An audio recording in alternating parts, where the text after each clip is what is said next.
Nação, e mais um vídeo aqui pra gente analisar juntos. O Thiago Life, na sua live, falou sobre o Flamengo do Felipe Luiz, que tá chamando a atenção de todo mundo. O Flamengo venceu o Vasco no final de semana por 2-0, uma atuação espetacular, foi um amasso, e o Thiago Life, cara, rasgou elogios ao time do Felipe Luiz. Vamos aqui juntos analisar, mas eu gostaria que você chegasse aqui, primeiramente, dando a sua opinião, escrevesse nos comentários para você qual é a sua expectativa para esse ano de 2025 do Flamengo nas mãos do técnico Felipe Luiz. Deixe seu comentário. Se você não é inscrito aqui no canal Meu Mengão React, eu convido você a fazer parte aqui todos os dias. Trazemos para vocês as informações do Flamengo. Deixa o seu like, dá aquela moral. Se você gostou do vídeo, deixa o seu like. Seu like é importante, sempre ajuda o trabalho do nosso canal. E corre nos comentários aí, coloca aí de qual cidade você está acompanhando também os nossos vídeos, tá bom? Então, responde a pergunta aí. O que você acha? Qual é a sua expectativa para o Flamengo de 2025? Flamengo do Felipe Luiz. Coloca aí nos comentários, deixa a sua opinião, deixa os créditos aqui ao canal do Thiago Life, link na descrição. Vamos analisar e ver. Mengão 2, Vasco 0. Vamos falar do clássico carioca, depois a gente vai falar de Palmeiras e São Paulo, choque de realidade rei. É constrangedor, cara. Eu fico com vergonha de ver o Vasco jogando contra o Flamengo. Vergonha. Tem a diferença do elenco, né? Tem a diferença de dinheiro. O jeito que o Felipe Luiz está armando o time do Flamengo, desse jeito de jogar muito em cima, a gente já conversou aqui. Quando o Vasco melhora no segundo tempo, teve algumas mudanças, sim, o Carille fez uma coisinha ou outra, né? Inverteu o Tietê, acho que ele recuou um jogador, tal, ok. Mas pra mim foi muito mais o Flamengo exausto mentalmente de ficar fazendo aquilo o tempo inteiro e relaxou e tomou uma pressãozinha, verrete de cabeça e tal, do que propriamente o Vasco. O Vasco melhorou pra caramba. O primeiro tempo foi uma vergonha, cara. Parecia campeonato carioca daquele time muito grande com um time muito pequeno. Desculpa, foi muito ruim. O Vasco não pode jogar daquele jeito. E se o Felipe Luiz for jogar dessa forma todas as vezes, já falei pra vocês, ele vai estourar os caras. É que ele tem elenco, ele vai trocando. Mas esse jeito de jogar é muito difícil de manter até dezembro, até 21 de dezembro. Não sei como ele vai resolver. É legal, massacra, mas até 21 de dezembro é duro. E o Vasco, assim, alternativa nenhuma, não acontecia nada, não tem profundidade, não tem velocidade, não tem criatividade. O Flamengo deitou no primeiro tempo. E era pra ter sido mais, é que teve o gol do Plata anulado, né? Mas foi o impedimento do Varela ali. Cara, foi muito triste de ver. Muito triste. Eu fico, desculpa, não façam corte pra não apanhar, mas não parecia clássico. Não parecia clássico. Já fizeram esse corte e foi do Lédio, que comentou a partida. E o Lédio não esconde de ninguém que o Lédio é vascaíno, mas ele e aí algumas páginas pegaram as declarações dele no jogo, né, na transmissão, e usaram porque o Lédio, ele usou frases fortes, palavras fortes, mas ele estava sendo honesto, sincero, e às vezes até o que falta, porque de fato eu imagino que isso seja um grande incômodo, porque você pega ali outra estatística que rodou ao longo do fim de semana, os últimos 30 jogos, desde 2017, 30 clássicos Flamengo e Vasco. Essa estatística é muito triste, cara. 17 vitórias do Flamengo, 11 empates e 2 vitórias do Vasco. Você pega os últimos 30 jogos, Flamengo e... Escolhe um time aí que deve ter jogado 30 vezes. Flamengo e Juventude. Palmeiras, Flamengo Botafogo. Aí... Você quer o time médio do Campeonato Brasileiro? Se pegar Flamengo e Juventude, os últimos 30 jogos, o Juventude deve ter ganhado mais de 2 vezes. Quer dizer, com certeza ganhou mais de 2 vezes do Flamengo do que... É óbvio que Flamengo e Vasco jogam mais, então esse recorte vai para 2017, e aí desde 2017 já é o abismo, né, financeiro. O Vasco está numa fase muito ruim, né? Tá num século muito ruim, né? Os rivais usam isso até para provocar, mas a verdade é essa, o Vasco teve ali um hiato 2011, 2012, né, bons, montou bom time. De resto, assim, se você, né, o Vasco teve rebaixamentos, teve ano que não conseguiu subir na Série B, então montou times muito ruins, como esse time até agora, é muito ruim, né, o time do Vasco. E aí, é claro, que é um abismo, você vê. O primeiro tempo só não terminou mais por falta de pontaria. Talvez porque o Pedro esteja lesionado, ou o Flamengo ainda não está... O Flamengo tem muito ponta, bom, mas talvez falte jogador clínico, né, para botar a bola lá dentro. Acabou fazendo 1-0 só com o Bruno Henrique no gráfico do aplicativo, né, tem o verde e o azul. E aí você tem uma noção, sem assistir ao jogo, como é que o desempenho pelo menos foi, né? Placar não, porque você pode fazer um gol num ataque só, se defender, dar sorte, beleza. Mas o Vasco é isso, só dava chutão no primeiro tempo, não conseguia sair jogando, porque o Flamengo faz a pressão muito bem. E aí eu imagino, né, a agonia que tenha sido para o vascaíno assistir ao jogo, e eu acho que o Lédio conseguiu representar bem o torcedor vascaíno sem ser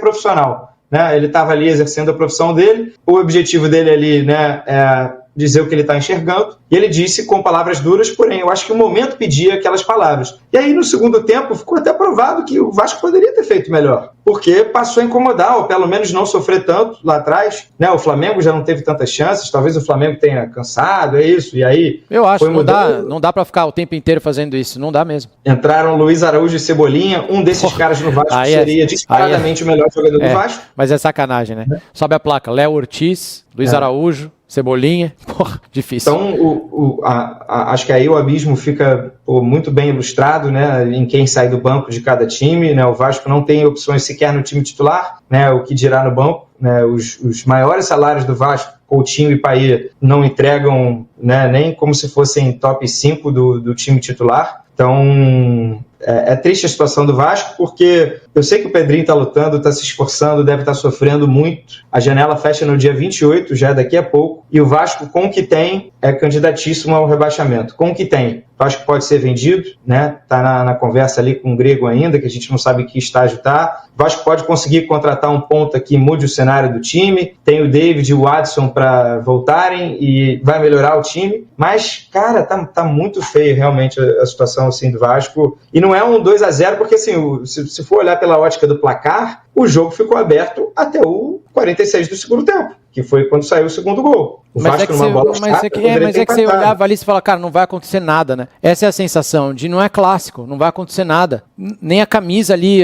ajudou, assim, não acontecia nada. Era muito triste de ver, não parecia o Vasco, não parecia... Tem uma chance depois... que é a chance padrão do Vasco, que sim, se o Verratti receber bola em profundidade para ele correr e tocar na saída do goleiro, ele vai ter uma enorme dificuldade. Já ele na bola aérea, é uma das melhores bolas aéreas do Brasil. O Vasco tem que ter o jogo viciado em torno disso, no momento. O Vasco tem que jogar para cruzar. E o Vasco tem que fazer. No final do jogo, lá teve uma confusão com o Wesley. Cara, eu não acho nada de... Eu continuo achando que tudo é válido. O Wesley fazer aquilo pode, os vascaínos ficarem bravos também, mas o juiz deveria ter sido mais enérgico na hora de punir. Você tenta roubar a bola dele ou dá uma pancada nele, tudo tá valendo depois que você provoca, entre aspas, o adversário. Certo? É uma provocação. Tem gente que é mais fria e beleza, tem gente que vai lá dar porrada. Mas isso se transformar num assunto tão importante... Aí eu já acho exagero. Os vascaínos também levarem demais isso a sério, acho exagero. Acho que é mais uma... O Felipe repreendeu até o Felipe Luiz na coletiva. Na coletiva, né? Queria ver o que ele falou lá dentro. Na coletiva... Mas é porque isso... eu também sou contra, tá? Eu acho que, tem que provocar, né? Mas é que existe um tal código, né? Alguns ainda respeitam esse tal código de, vamos na bola, vai tentando fazer o gol, né? Mas eu nem achei na hora, eu achei que ele deu de letra por opção. Os caras dão de letra o tempo inteiro. Foi deboche. Assim, qual o problema também? E aí essa vontade, essa vontade de brigar e de dar no meio, era o que o Vasco deveria ter feito desde o primeiro minuto, então. Você quer brigar? Briga pela bola. Tava muito morto. Aí depois, no último minuto, aí fica grandão. Aí todo mundo tá grandão, quer brigar. A honra do clube. O que tem que mexer com a honra do Vasco, do time, foi aquele primeiro tempo, cara. Vocês têm que ficar putos com o primeiro tempo. Vocês têm que ficar putos com aquela forma de jogar no primeiro tempo. Aquele massacre que foi no primeiro tempo. Não que o Wesley deu de letra. O Wesley dá de letra, deixa o time mais nervoso do que o primeiro tempo, pô. Só isso que eu achei estranho tudo. Sei lá, mas é isso aí. Posso falar do Tricolor, não? Não, e aí, rapidinho, prefeitos de tabela, né? Porque o Fluminense ganhou ontem e a tabela do Carioca ganhou. O Germancano fez gol, estreia do uniforme novo, que é lindo. Mas só tem Flamengo e Volta Redonda classificados. E aí tem Madureira, Vasco, Fluminense, Botafogo, Sampaio Correia e Nova Iguaçu brigando... por 2 vagas. Então vai ser um negócio de louco essa última rodada aí. Vai ter Botafogo e Vasco, inclusive, só que é o Botafogo entre a Recopa. Jogo de ida e jogo de volta da Recopa, então o Botafogo deve meter um time reserva. O time reserva do Botafogo ainda tá bem ruim, né? Vai melhorar ao longo do ano. E o Vasco jogando desse jeito também não sei.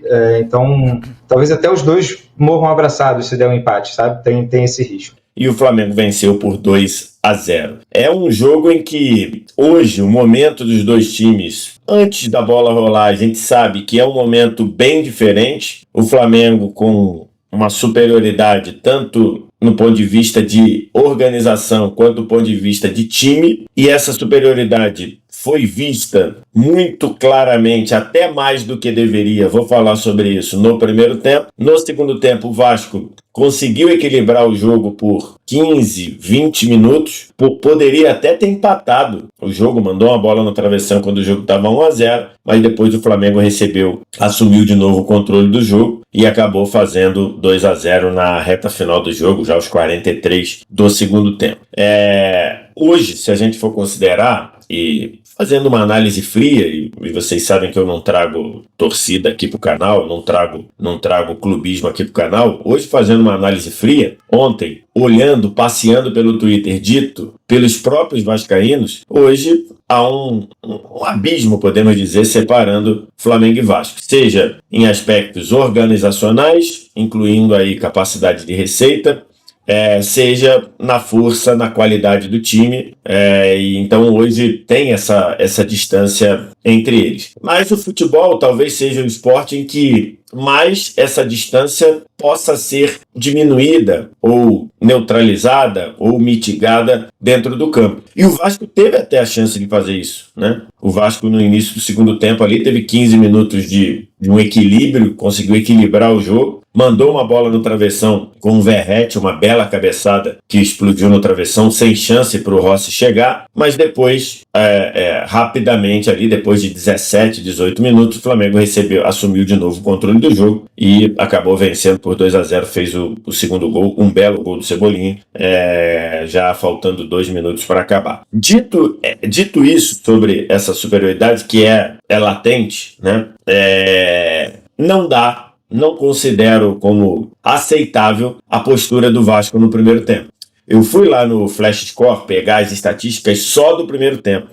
Tem como você diferenciar do jogo todo só do primeiro tempo ou só do segundo. Só no primeiro tempo, as estatísticas são essas aqui, ó. Quase 70% de posse do Flamengo, 8 finalizações do Flamengo, uma do Vasco. Uma só. A do Vasco foi para fora, um chute, não sei se acho que foi do Hugo Moura, da entrada da área, a bola subiu. O Flamengo finalizou 8 vezes, apenas uma no gol. É um ponto aí para se observar, né? Apenas uma foi no gol, o pênalti do Bruno Henrique, mas foram 8 finalizações do Flamengo, 3 escanteios para o Flamengo, nenhum para o Vasco, e aproveitamento de passes. O Flamengo acertou 86% do passe, o Vasco acertou 68% dos passes. Além de tudo, um primeiro tempo muito errôneo do Vasco. 68% de passe certo nesse nível de jogo, né? Um jogo entre dois times da primeira divisão brasileira é muito baixo.